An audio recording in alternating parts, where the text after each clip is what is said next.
তবে ইয়া রাসূলুল্লাহ হাবিবাল্লাহ হুজুর আপনি কেন লজ্জার সহিত মুখটাকে ঘুরিয়ে ফেলেছিলেন?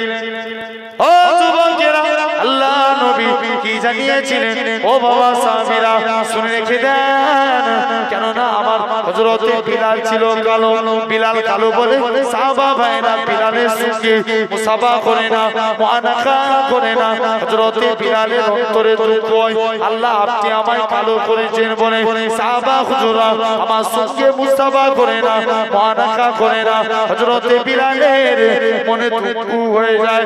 ও যুবকেরা, আল্লাহ নবী কি বলে দিয়েছিলেন? ওগো বাবা বিলাল, চলে যাও চলে যাও, একখানা খুরমা নিয়ে আসো। হযরতে বিলাল একখানা খুরমা নিয়ে চলে আসলেন। আল্লাহ নবী কি করলেন? এরা খুব ভাবে বিলালকে বলে, ওগো বাবা বিলাল, তুমি আজকে দিনে খুরমা খানা, অর্ধেক খুরমা তুমি খাও, বাকি অর্ধেক আমার জন্য রেখে দাও। ও যুবকেরা, আল্লাহ নবী কি জানিয়েছিলেন? আল্লাহ নবী কি বলেছিলেন? বাবা বিলাল চলে যাও চলে যাও। হযরতে বিলালেরা খুব ভাবে অর্ধেক খুরমা খেয়ে নিলেন, বাকি অর্ধেক খুরমা আল্লাহ নবীর জন্য রেখে দিলেন। আল্লাহ নবী বলে, এরা খুব ভাবে বিলালের ছুটা খানা খেতে যায়। হযরতে বিলাল আল্লাহ নবীর কদমে পড়ে যায়, ইয়া রাসূলুল্লাহ হাবিবাল্লাহ, হুজুর আপনার গোলাম আমি, হুজুর আপনার ছুটা আমি খাবো, হুজুর আপনি আমার ছুটা খাবেন। না না না না, এটা মানা যাবে না, এটা মানা যাবে না। ও যুবকেরা, আল্লাহ নবী বিলালের ছুটা খানাকে সাহাবাদিওকে প্রমাণ করে দিয়েছিল, আমি রাসূলুল্লাহ আমার কালো বিলালকে কতটাই না মহব্বত করে থাকি। এ নবীর গোলামেরা, কোন বিলালের কথা বলি? আমার রাসূলুল্লাহ হযরতে বিলাল উমাইয়ার কিনা গোলাম ছিল, বিলাল উমাইয়ার গোলাম ছিল। এরা খুব ভাবে বিলালের হাতে পায়ে দড়ি বেঁধে ঘোড়ার পিঠের সঙ্গে বেঁধে দেওয়া হয়েছিল। তবুই বিলাল মুখ থেকে এরা খুব ভাবে মরুভূমির উপরে শুইয়ে দিয়ে বুকে পাথর চাপা দেওয়া হয়েছিল। বিলালের জিভের মধ্যে বাবলা গাছের কাঁটা বিলালের জিভের মধ্যে দিয়ে দেওয়া হয়েছিল। তবে বিলালের মুখ থেকে আহাদ আহাদ শব্দ খানা বাইর হয়েছিল। ও যুবকেরা, সেই বিলালকে আল্লাহ নবীর দরবারে নিয়ে চলে আসলেন, আজাদ করে নিয়ে হযরতে বিলাল এরা খুব ভাবে রাসূলুল্লাহ দরবারে আজাদ হয়ে চলে আসলেন। আল্লাহ নবী সাহাবী হযরতে বিলাল এরা খুব ভাবে মদিনার মসজিদে আজান দিত। আল্লাহ নবী কি বলেছিলেন? বাবা বিলাল, আমি নবী জানিয়ে দিলাম আল্লাহ তোমাকে কবুল করে নেবে।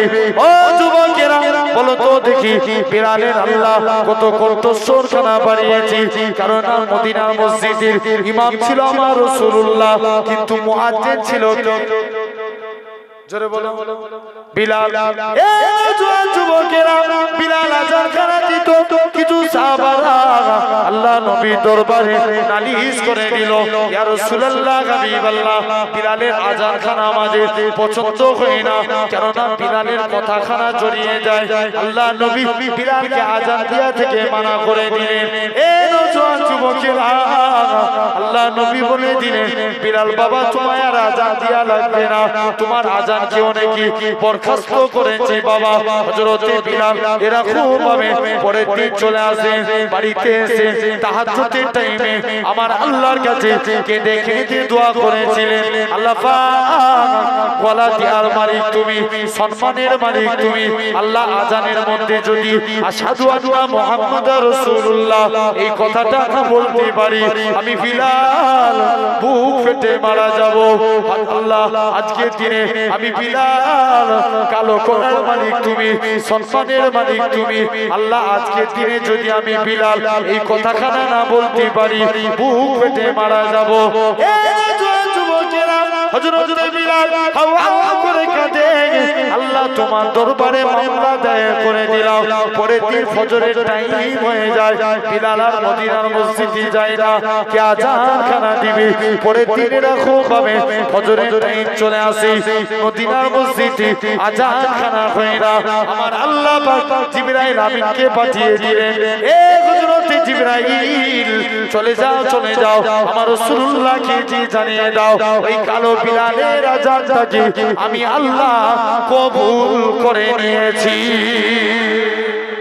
এরকম ভাবে কোন বিলালের কথা বলি আমার রাসূলুল্লাহ হযরতে বিলাল যখন কাবা শরীফটা পুনর্নির্মাণ করলেন আমার রাসূলুল্লাহ হযরতে বিলালকে কাবা ছাদে তুলে দিও এ হযরতে বিলাল কাবা ছাদে যে আযান দাও হযরতে বিলাল বলতে লাগে ইয়া রাসূলুল্লাহ হাবিবাল্লাহ কখনো মদিনা শরীফ থেকে কাবা থেকে মুখ করে আযান দিয়েছি কখনো বাইতুল মুকাদ্দাসের দিকে মুখ করে আযান দিয়েছি ইয়া রাসূলুল্লাহ হাবিবাল্লাহ হুজুর আজকে আপনি বিলালকে কাবা ছাদে তুলে দিয়েছেন আমি কোন দিকে ফিরে আযান দেব আমার রাসূলুল্লাহ কি বলেছিলেন এ হযরতে বিলাল চলে যাও তুমি কি আমি নবী আমাকে দেখতে পাচ্ছ না আমার দিকে ফিরে আযান দাও আমার রাসূলুল্লাহ কে আল্লাহ পাক কাবা বানিয়েছে তাহলে আমি কটা পয়েন্ট বললাম তিনটে বলেছিলাম নাকি ইবাদাতুল্লাহ কিতাবুল্লাহ আর কি কাবাতুল্লাহ জেনে রাখেন সেই কাবার থেকেও সম্মান বেশি রাসূলুল্লাহ জোরে বলেন আমার ভাইরা তাহলে একটু চা দিয়ে গেছে খাবো অসুবিধা আছে কি গো আমরা একটু দরুদ পড়েন আল্লাহুম্মা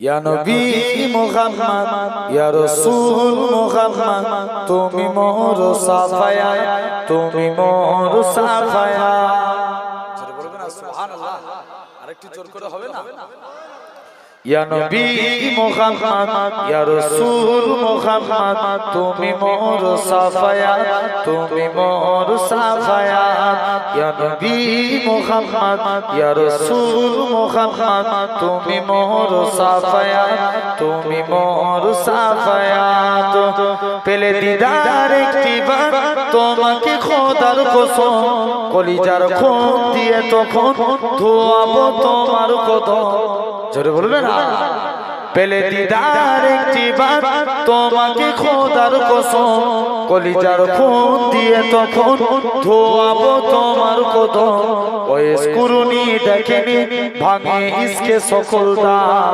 তুমি মোর সাফায়া তুমি মোর সাফায়া ইয়া নবী মুহাম্মদ ইয়া রাসূল মুহাম্মদ তুমি মোর সাফায়া তুমি মোর সাফায়া কোরআন দেখ 101 আল কোরআনে নবীর নাম দুটি কম আল্লাহর নাম 99 গিয়ে থাম জোরে হবে না কোরআন দেখ 101 আল কোরআনে নবীর নাম দুটি কম আল্লাহর নাম 99 গিয়ে থাম কুসুম বিঘিম দেখো ডিম এর পাবে না কোনো সাথ তুমি মোর সাফায়া তুমি মোর সাফায়া ইয়া নবী মুহাম্মদ ইয়া রাসূল মুহাম্মদ তুমি মোর সাফায়া তুমি মোর সাফায়া আল্লাহুম্মা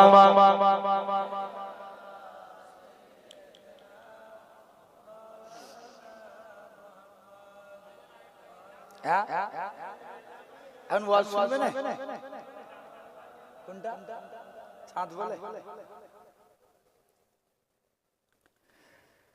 চাঁদ বলে আমি নই তুমি নবী সুন্দর ফুল বলে সুবাসিত নবীজির অন্তর জোরে বলবে না আরেকটু জোরে হবে না চাঁদ বলে আমি নই তুমি নবী সুন্দর ফুল বলে সুবাসিত নবীজির অন্তর চাঁদ বলে আমি নই তুমি নবী সুন্দর ফুল বলে সুবাসিত নবীজির অন্তর তারাদের দল বলে তুমি সেরা সরবে মেঘ বলে জল বয়ে প্রিয় তুমি গৌরবে মানুষের কাছে তুমি রহমের বন্ধু চাঁদ বলে আমি নই তুমি নবী সুন্দর ফুল বলে সুবাসিত নবীজির অন্তর রোদ বলে খুশি মনে তুমি নবী শান্তি শেষ করে দিলে ছিল যত